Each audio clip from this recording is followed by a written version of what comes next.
Morning students, let's start. Our today's topic is the magnetic effect of current. Magnetic effect of current. So in this chapter we will be discussing that how can a current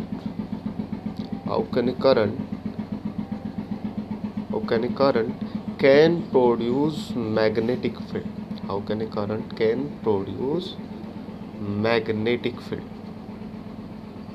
Can produce magnetic field.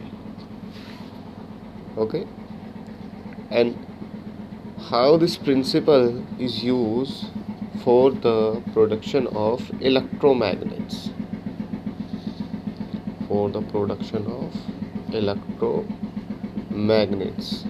Okay, देखिए, there are two type of magnets. First one are the natural and the second one are the artificial. Okay, so natural magnets are the magnets that are commonly found in nature. Okay, example lodestone. So these are the natural magnets which are found in nature. Okay? Artificial magnets are the magnets. These are the magnets which are built by us, built by humans. Okay, and how these are built and on what principle are they based? So they are based on the principle of magnetic effect of current. Magnetic effect of current. Okay, so अब ये question आ सकता है कि if we do have natural magnets, अगर हमारे पास natural magnets पहले से ही है, then what is the need of artificial magnet? What is the need? So what is the need of artificial magnets? देखिए, यहाँ अगर आप नेचुरल मैग्नेट्स की बात करेंगे, then the strength of the magnetic field they produce, the strength of magnetic field they produce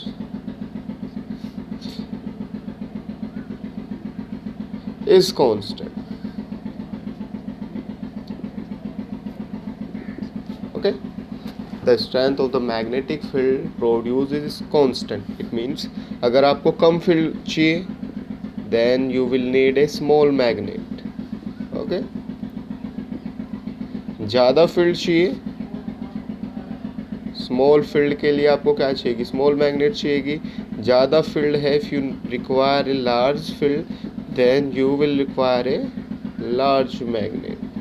okay, and if you even require more larger field, then you will require a very large magnet. Okay,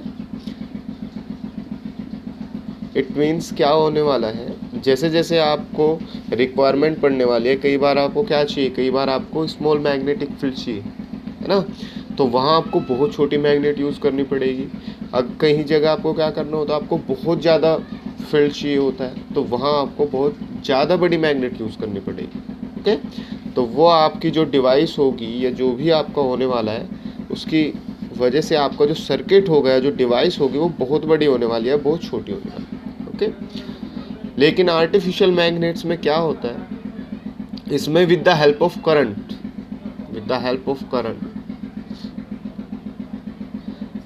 the strength can be varied. Strength can be varied.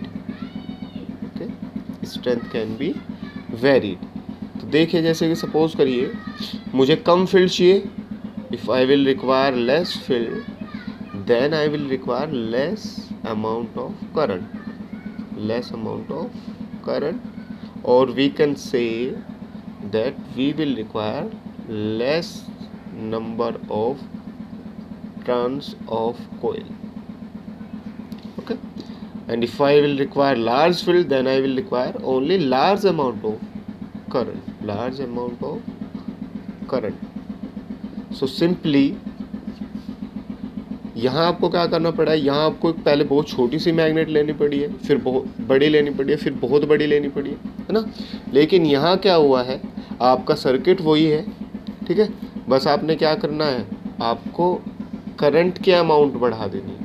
आप जैसे जैसे current के amount बढ़ाते जाएंगे आपका field उसी हिसाब से आपका वेरी होता जाएगा, या आप कहें कि जो आपकी स्ट्रेंथ है, जो आपने मैग्नेट तैयार की है, उसकी स्ट्रेंथ ईजिली आप जो है इंक्रीज या डिक्रीज कर सकते हैं with the help of current, या फिर आगे आप पढ़ेंगे कि with the help of the number of turns of coil.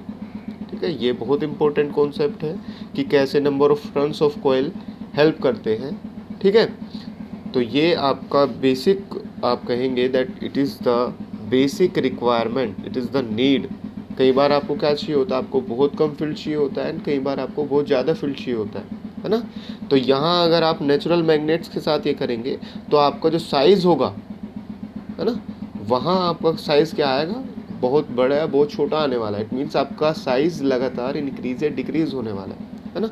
लेकिन यहाँ क्या है, आप उसी काम के लिए आप सेम सर्किट यूज़ कर सकते हैं, केवल उसमें आपको क्या करना पड़ेगा, आपको नंबर ऑफ टर्न्स बढ़ाने या घटाने होंगे, या फिर आप क्या कहें कि उसमें आपको करंट की वैल्यू घटानी या बढ़ानी होगी। Okay, so that is the basic reason why the artificial magnets are used. Okay, and what is their basic, what are their main application, their main applications are like electric motors, okay, generators.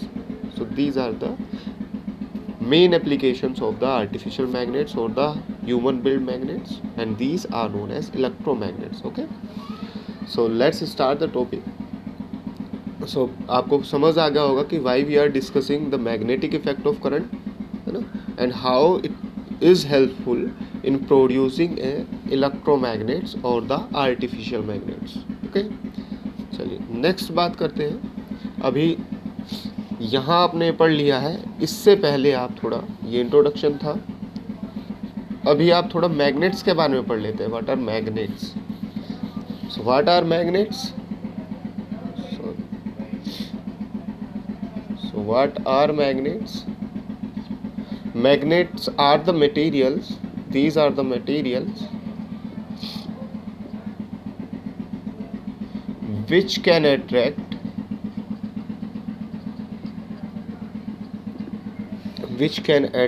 other magnetic materials. Okay, other materials likewise आपका iron हो सकता है, steel यू में से, और nickel. Okay, so these are the magnetic materials, these are also known as magnetic materials. तो आपकी कोई भी मैग्नेट, किसी भी मैग्नेटिक मटीरियल, जैसे कि आपका आयरन है, निकल है, स्टील है, उसे क्या कर सकता है, उसे अट्रैक्ट करता है। Okay, clear? मैग्नेट्स आपके मैग्नेटिक मटीरियल्स को हमेशा क्या करने वाली है, अट्रैक्ट करने वाली है। क्लियर? लेकिन अगर मैं बात करूं एक मैग्नेट की with respect to the other magnet, okay, then they can either attract or they can either repel. Okay, clear? देखिए, अगर मैं मैग्नेट्स की बात करूं तो जो मैग्नेटिक मटेरियल्स होते हैं, जैसे आपका आयरन है, स्टील है, निकल है, तो ये इन्हें हमेशा क्या करेगी, इन्हें अट्रैक्ट करने वाली। क्लियर?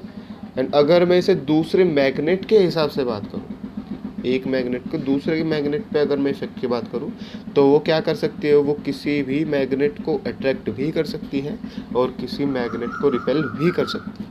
अब ये कैसे होता है? देखिए, कोई भी मैग्नेट जो है, it will have two poles. Every magnets will have two poles. Every magnet will have two poles. One is known as the north pole and the other is known as the south pole. ठीक है? That is the simple representation of a bar magnet.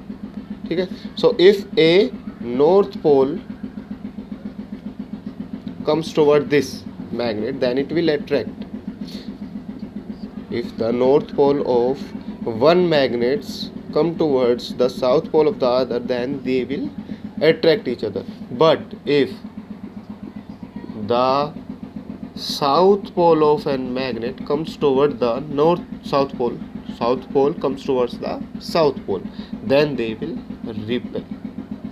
Okay, so magnets आपके किसी भी magnetic material को केवल attract करती है, लेकिन अगर मैं मैग्नेट को किसी दूसरे मैग्नेट के हिसाब से देखता हूँ, दूसरे मैग्नेट के कॉन्टेक्स्ट में देखता हूँ, तो वो अट्रैक्ट भी कर सकती है और वो रिपेल भी कर सकते हैं, प्रोवाइडेड ये देखना है कि उसका कौन सा पोल है ना एक दूसरे के कॉन्टेक्ट में लाया जा रहा है। अगर आप नॉर्थ को साउथ की तरफ लेके आएंगे तो वो अट्रैक्ट करेगी, अगर आप साउथ को साउथ की या नॉर्थ को नॉर्थ के में लेके आओगे तो वो सिंपली वही है जो रिपेल करने वाली है। वही बात जो आपने पढ़ी है, that like repel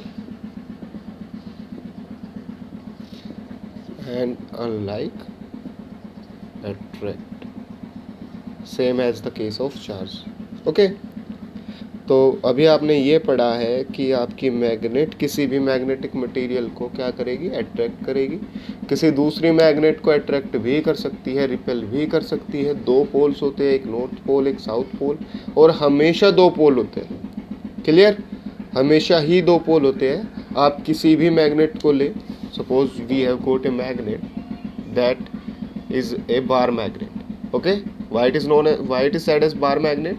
Because of the shape, है ना, it is because of the shape, that shape is known as bar, है ना। जैसे आपके घरों में होती है ना, बार होती है, जैसे साबुन की टिकिया जिसे आप सोप बार कह देते हैं, so it is because of the shape it is known as bar magnet. So one is the north, other is the south. ठीक है, अगर आप इसे ब्रेक कर देंगे, if it is broken into two pieces, then the two pieces will also have a north pole as well as a south pole, and if these are even broken, then the broken one will also have north as well as south pole. ठीक है, तो आप किसी भी magnet को कितना भी break करें, इसमें हमेशा क्या करने वाले हैं, दोनों पोल्स आपके एग्जिस्ट करने वाले हैं। तो यहाँ से ये बात आप कह सकते हैं that monopoles means single pole cannot exist, or we can say do not exist. Single pole do not exist. Okay, अब अभी हमने एक बात की है कि भाई जो मैग्नेट है आपकी, वो किसी भी मैग्नेटिक मटेरियल को क्या करती है, अट्रैक्ट करती है, किसी भी मैग्नेट को अट्रैक्ट या रिपेल करती है। अब आपको ये देखना है कि वो किसी भी मैग्नेटिक मटेरियल को कहाँ तक अट्रैक्ट कर सकती है, या किसी भी मैग्नेट को कहाँ तक अट्रैक्ट या रिपेल कर सकती है। ठीक है, क्लियर, कहाँ तक किसी दूसरी मैग्नेट पे किसी एक मैग्नेट का इफेक्ट फील किया जा सकता है। ठीक है, द रीजन जहाँ एक मैग्नेट का इफेक्ट फील किया जा सकता है, that region is known as magnetic field. That region is known as magnetic field. So what is magnetic field? Region around any magnet where its effect can be felt या can be क्या किया जा सकता है, experience. Region around any magnet where its effect can be experience और observe, that region is known as magnetic field. जहाँ तक किसी भी मैग्नेट का इफेक्ट फील किया जा सकता है, उसके चारों ओर वो जो रीजन है, that is known as magnetic field, that is known as magnetic field. Okay, it means ये आप कह सकते हैं कि भाई अगर सपोज करिए ये मेरी मैग्नेट है, that is our magnet north and south, and मैं कहता हूँ कि ये रीजन इसके चारों ओर है, तो जैसे ही कोई मैग्नेटिक मटेरियल या कोई दूसरी मैग्नेट इस रीजन में एंटर करती है, then it will feel a force,